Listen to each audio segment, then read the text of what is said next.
Mitikaya reason. So here's chapter 3. As I was saying, trans activists would have us believe that they have discovered the number one cause. I don't know, number two cause, number three cause, a cause that's really way up there of teen suicide and teen suicide ideation, or child suicide and child suicide ideation. It is incredibly irresponsible, incredibly, for them to say behavioral scientists have been trying to figure this out since the data was first began to be accumulated for decades. And now they say we have the reason, we have the solution, we have the cause. So everybody has to do what we say, so that will drive teen suicide down dramatically. Guess what? That's not going to happen. The data, there's no data to support that conclusion. But there is data that suggests that what their conclusion is the complete opposite of reality.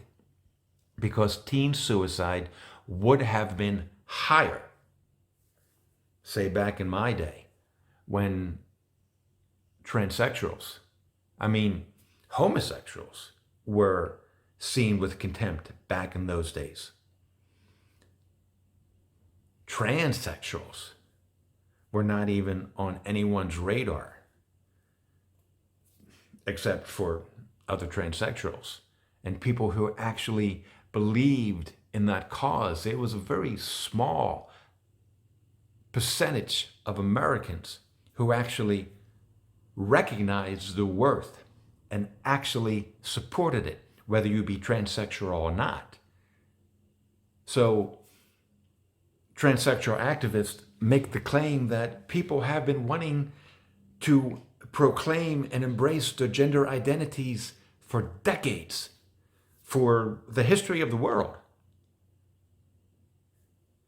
So back in the day, following that same logic, back in the day when these people were absolutely dismissed and reviled if they tried to come out, the suicide rate would have been through the roof, through the stratosphere. But it wasn't. So now the activists are saying this is the reason. It's incredibly irresponsible.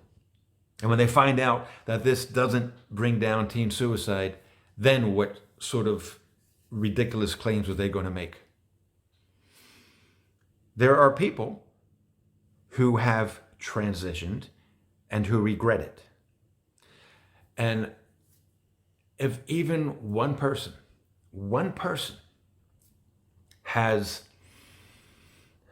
regrets, if even one person is led to the wrong conclusion, if even one person is being hurt by our policies, not hurt because they got lost in the vast shuffle of the great ocean of humanity, but got hurt because of policies, then the policies need to be re-examined. They need to be readjusted.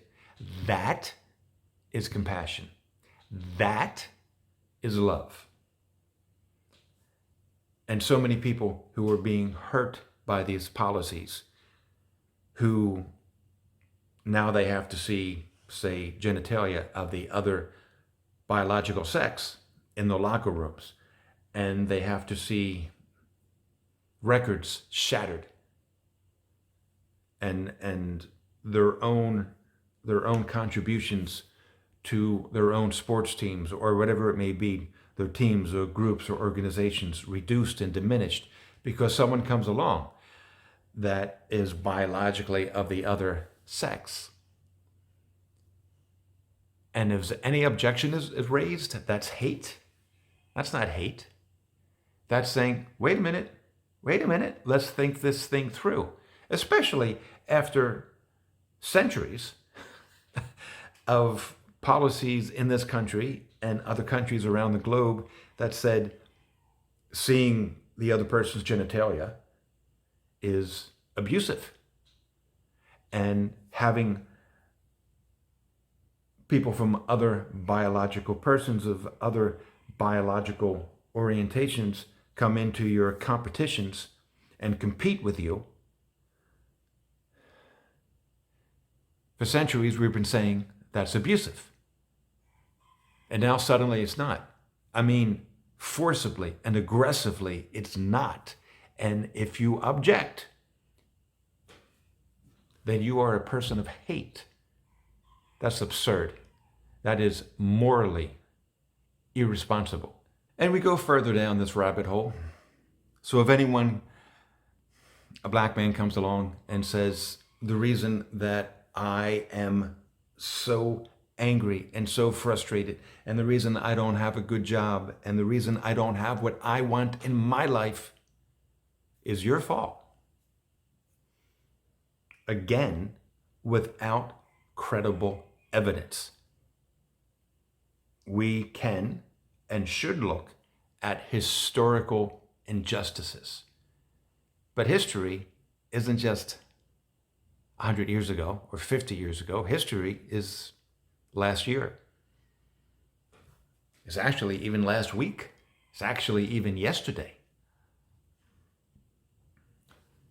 To claim that the reason for all of these of people being angry and anxious is all laid at the feet of hateful people, usually white people.